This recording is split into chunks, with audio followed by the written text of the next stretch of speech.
Hola, ¿qué tal? ¿Cómo están? En esta ocasión nos encontramos de nuevo con un gran escritor que de verdad, créanme, soy profeta. Él va a ser uno de los grandes escritores del siglo XXI en México. Eh, Estamos con Elic Troconis. Elic Troconis ha escrito una obra que se llama La joya robada, una obra de la cual me han hablado bastante bien aquellas personas que la han trabajado. Y bueno, sin más, Eli, quisiera que nos presentaras esta obra, por favor. Claro, claro. Muchas gracias por invitarme nuevamente. Qué bueno estar en una ocasión más aquí en tu canal. Y bueno, La joya robada es un caso policíaco, pero déjenme contarles, porque no es cualquier caso policíaco. Tenemos 16 personajes, todos ellos confinados dentro de una especie de hotel. Y nadie sale, nadie entra. Entre ellos hay una mujer que se hace pasar por princesa, un hombre que se hace pasar por escudero, un sacerdote, un capitán que estuvo en la guerra, un juez, una niña de 16 años, nuevos amantes, también algunos exes. Y entre estos, donde no todas las circunstancias son precisamente positivas, donde hay muchos sentimientos diversos, cierta mañana amanece asesinado uno de ellos. Hay que investigar quién de los otros 15 es el responsable, pero el detective no es un detective cualquiera, no es un Sherlock Holmes, no es un detective moderno, es nadie menos que el ingenioso hidalgo Don Quijote de la Mancha. Es uno de los grandes personajes de la literatura, pero también uno de esos que a veces tenemos de lejos porque leer el Quijote es una cosa muy pesada, es uno de los grandes miedos de los lectores, nos separan ya muchos años, pero además el habla de la época, la forma de escribir. Entonces, es uno de esos personajes que todos conocemos, pero casi nadie ha leído. Esta es una oportunidad para verlo en acción de forma mucho más contemporánea en un caso moderno, policíaco. Gracias, Elic. ¿Por qué trasladar, bueno, los que han seguido tu obra o que aunque es joven, es muy clara que te gusta la novela policíaca, ¿no? ¿Por qué Eh, trasladar tu obra o más bien, ¿por qué trasladar el género policíaco al mundo del Quijote? pues fíjate que, bueno, a ver, todos hemos escuchado del Quijote y sabemos que está medio loco, ¿no? Pero no nada más está loco, nos dice el narrador de esta obra, porque de tanto leer novelas de caballerías, de caballeros andantes que salían y derrotaban dragones y encantadores y rescataban princesas y demás, se le secó el cerebro. Se le secó el cerebro y creyó que eso sí existía, que eso era verdadero y que podía salir por el mundo haciendo eso mismo él. Yo creo que en mi caso, de tanto leer novelas policíacas, también se me secó el cerebro. Y entonces, donde sea, veo escenarios o circunstancias o personajes perfectos para una historia de este tipo. Cuando yo estaba leyendo El Quijote, hace algunos años, llegué a la parte en la que Cervantes nos regala este escenario que yo acabo de describir. 16 personajes en una venta, una hospedería, y van llegando uno tras otro, y uno viene de haber combatido en la batalla de Lepanto, imagínense ustedes. Y llegan mujeres y cada vez nos dice el narrador, una es más hermosa que la anterior, parece un desfile esto, ¿no? Y cada uno tiene una historia distinta y la va contando, pero eso, están dentro de un lugar, nadie sale, nadie entra, con relaciones tan distintas que cuando yo lo leí dije, es que esto es el escenario perfecto para un crimen. Con menos de esto, Agatha Christie haría maravillas. Así que pensé, ¿qué podría pasar aquí? ¿Qué crimen habría? ¿Y cómo se iría resolviendo? Y lo que más me atrajo de esta idea es la similitud que hay también entre personajes. Quienes estudian el género policíaco hablan siempre de Sherlock Holmes y el Dr. Watson como una de las grandes parejas, no solo de la literatura policíaca, sino de la literatura en general. Pero tienen quizá un antecedente remoto, y eso también se ha estudiado y muchos autores han hablado de ello, en Don Quijote y Sancho, otra de las grandes parejas, quizá una de las primerísimas y de las fundadoras de una relación entre dos personajes dentro de una historia. Entonces, no era tan difícil, no era tan distinto la pareja policíaca de la pareja quijotesca y con Sancho, por un lado. Pero por otro, el personaje de Don Quijote es fascinante y por eso sigue tan vigente hasta hoy. Se han hecho películas y series y musicales y mucho más. Don Quijote parece que está loco, pero a veces es el más cuerdo de todos los que están a su alrededor. A veces es el que dice las cosas más sabias. Entonces, hasta parece que es más inteligente que todos porque hace a los demás pensar que están loco y en realidad tal vez no. Entonces, a mí me encantó la idea de tener una novela policíaca llena de humor porque vamos a tener a Don Quijote, que no es detective, intentando serlo, y a Sancho, que tampoco lo es, intentando aprender el oficio con lo que le enseña Don Quijote. Pero claro, está tan loco nuestro personaje que va a ir haciendo disparate tras disparate tras disparate. Pero al final puede ser, eso queda para que lo leamos, puede ser que Don Quijote sí llegue a la resolución del caso. ¿Qué tanto la mancuerna Holmes-Watson te sirvió de modelo para hacer esta mancuerna? ¿O son muy distintas estas otras? Bueno, esta otra es muy distinta esta otra mancuerna. Pues no, yo creo que sí me sirvió bastante, como dices, porque em, la función de Watson en las historias de Sherlock Holmes es muy particular. Watson es el lector. Él es nosotros que estamos detrás del libro, leyendo la aventura y que no sabemos nada. No sabemos ni de botánica, ni de geología, ni de sustancias tóxicas, como sí sabe Sherlock Holmes. Entonces, Sherlock Holmes en la historia está haciendo todo lo que sabe hacer, porque él sí sabe de estas cosas, y Watson no tiene ni idea, así como nosotros. Y en el momento en el que nosotros nos preguntamos, ¿pero por qué está haciendo eso Sherlock? ¿O cómo está haciendo esto? ¿O cómo lo va a hacer? Sancho lo pregunta, Watson lo pregunta dentro de la historia. Entonces, Watson es los ojos del lector, de nosotros que no sabemos tanto y que pregunta cuando necesitamos que nos explique. Y aquí Sancho también va a jugar ese papel de preguntarle a Don Quijote, ¿ahora qué hacemos? ¿Cómo investigamos esto? ¿Y qué es lo que nos puede aportar revisar el arma homicida? ¿O cómo deberían ser los interrogatorios? Ese es el papel también de Sancho aquí. Y Don Quijote, que a pesar de que no es detective, sí es caballero andante y tiene mucho conocimiento del mundo por lo mucho que ha visto y viajado y leído, nos va a apantallar con sus métodos. Ahora bien, Em, pensemos, son los años 1600, hace 400 años. No había identificación de las huellas dactilares, no había pruebas de sangre, no, no, no. Entonces, pensemos, cuando Don Quijote revisa el cuerpo, el cadáver de quien ha sido asesinado, no le va a hacer los estudios que le veamos hoy o que veríamos en una serie tipo CSI. Al contrario, Don Quijote se va a preguntar por cosas que para él son más importantes. Por ejemplo, es importante saber que quien es asesinado, don Fernando, lo es porque entró a defender a alguien más que estaba siendo atacada. Y entonces don Quijote entra junto con el sacerdote, porque claro, no puede ver a un muerto así nada más, porque sí. Y lo que le interesa es preguntarle al cura, ¿dónde está el arma de don Fernando? Porque murió sin ser confesada. Entonces murió en pecado y por lo tanto habría de irse al infierno, o cuando menos estar purgando sus crímenes en el purgatorio, pero murió defendiendo a una persona, por lo tanto es una buena acción. Y si murió sin confesar, tendríamos que entender que eso era parte del plan divino, porque Dios ha trazado nuestros caminos. Entonces, si murió sin confesar es porque Dios lo quería.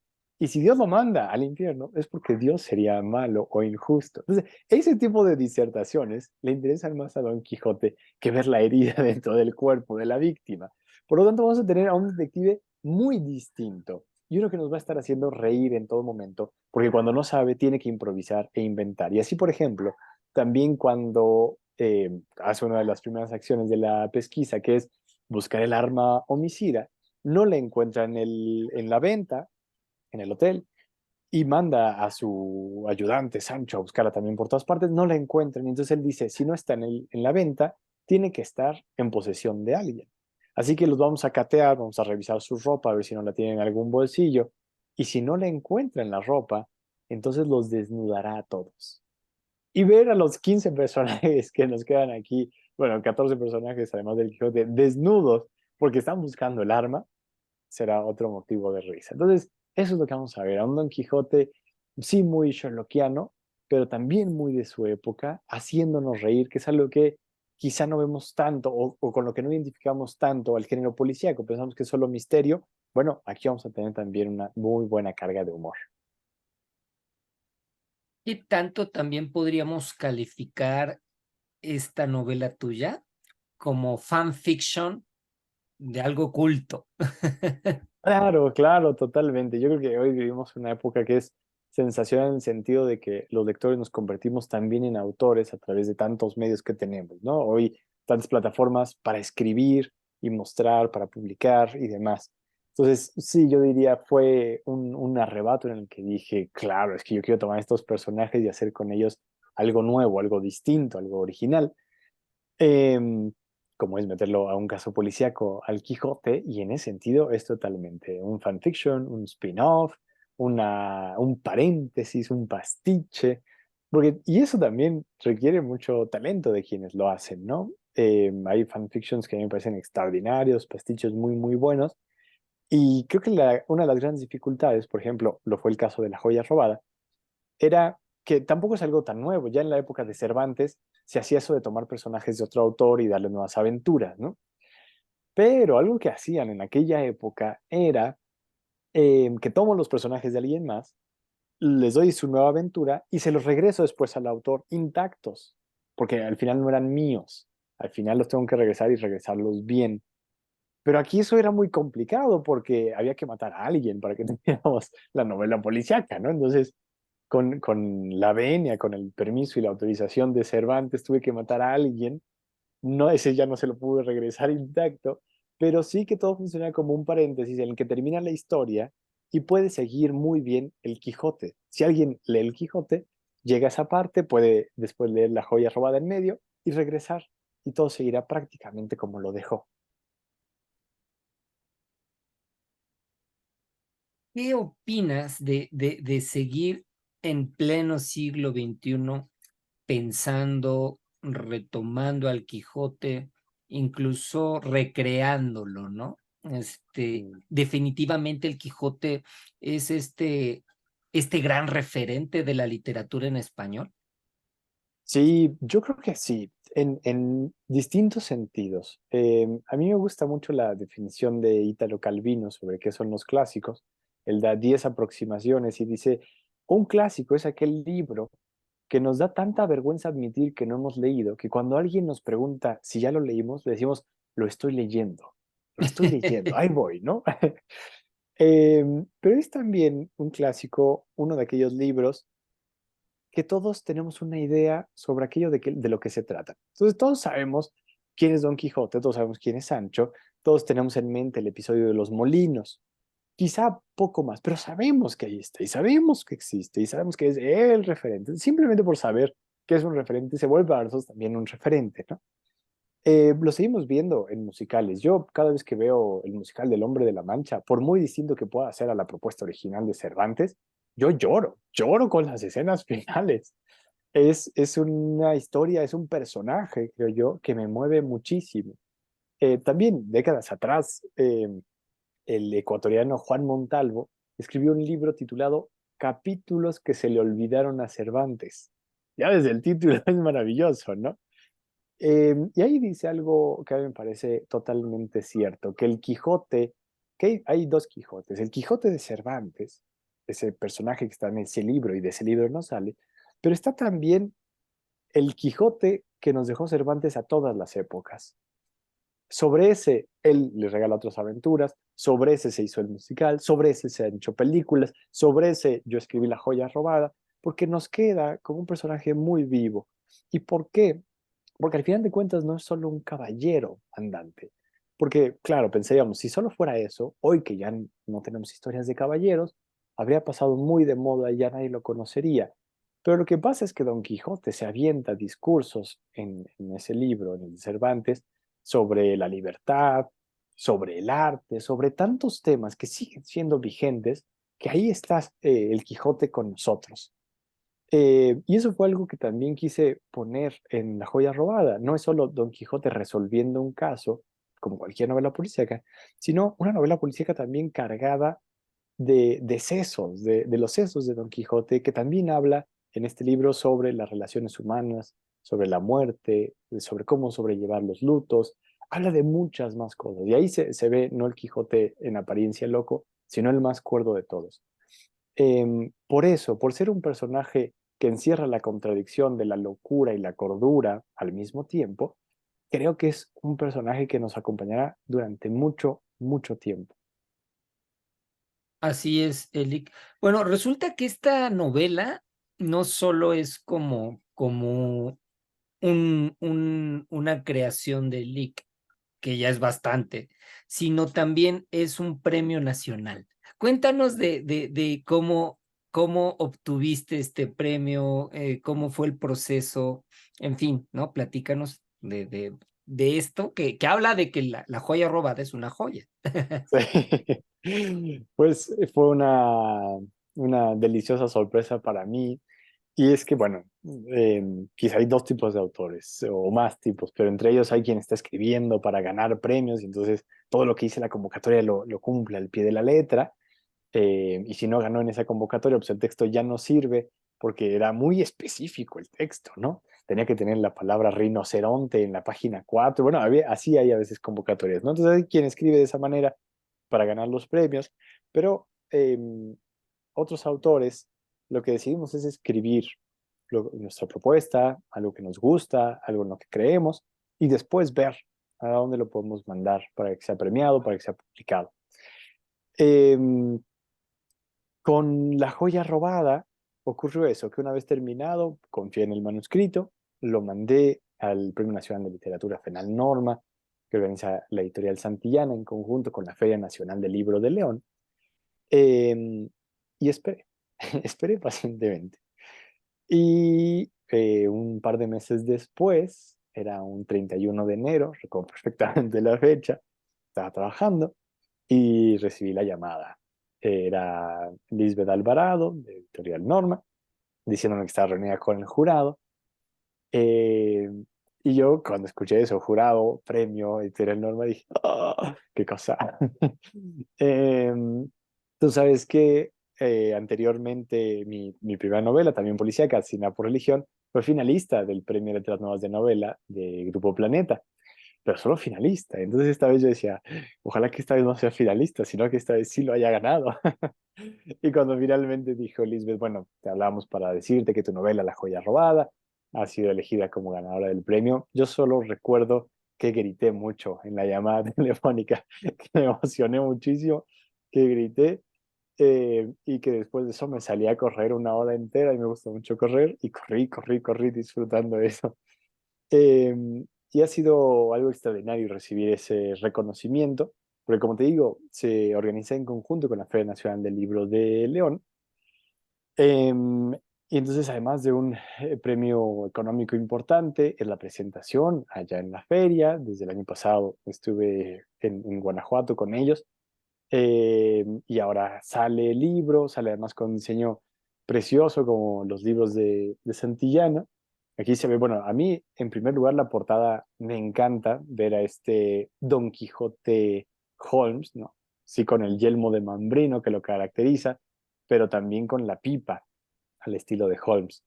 Y por dentro tiene también varias sorpresas, porque hicimos, por ejemplo, un croquis de la escena del crimen, dónde estaban distribuidos cada uno de los huéspedes y demás.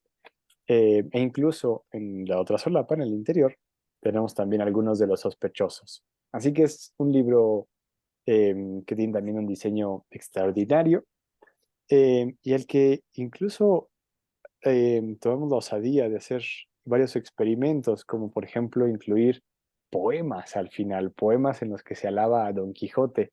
Y ahí hay, por ejemplo, un poema que Sherlock Holmes le escribió a Don Quijote. Hay un poema que Miss Marple, la detective de Agatha Christie, le escribió a Dulcinea y muchas otras sorpresas. Entonces, es un libro que también con el tiempo se ha ido haciendo cada vez más redondo con el proceso de edición. De eso casi no hablamos los autores, pero es importantísimo el trabajo con los editores, con los correctores de estilo, con los diseñadores y tantas cosas.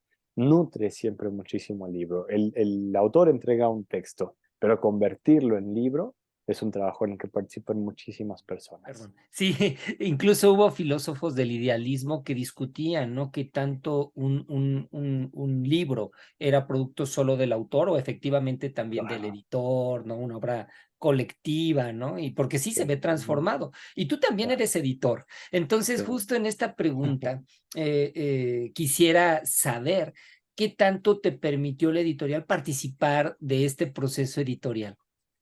Bastante, bastante. Y eso es algo que agradezco porque hay editoriales mucho más cerradas y que así como entregas el texto, así se queda y lo publicamos, ¿no?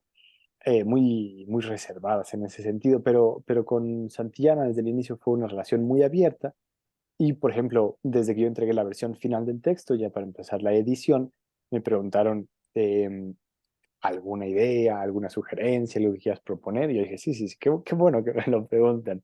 Por ejemplo, el croquis de la escena del crimen lo sugerí yo porque, insisto, de tanto leer novela policíaca se me ha secado el cerebro y una novela policíaca sin croquis de la escena del crimen es casi inconcebible, ¿no? Así que pedí que lo pusiéramos. Em, Después, estos poemas de los que te hablo no estaban en la primera versión, aunque yo siempre había querido hacer algo con esa idea de poner poemas, tal como los tiene el Quijote, vamos que el Quijote los tiene también al inicio. eh, y entonces, con el paso del tiempo, dimos con esa idea, ya los pude escribir y fue también un rebotar con mis editoras qué poemas se quedaban, cuáles tal vez no, cuáles mejorar, y así un ir y venir. Lo mismo con la ilustración de la portada, al mostrármela, al saber que me parecía, bueno, siempre ha sido un proceso muy abierto, que eso creo que le ha agregado muchísimo al libro.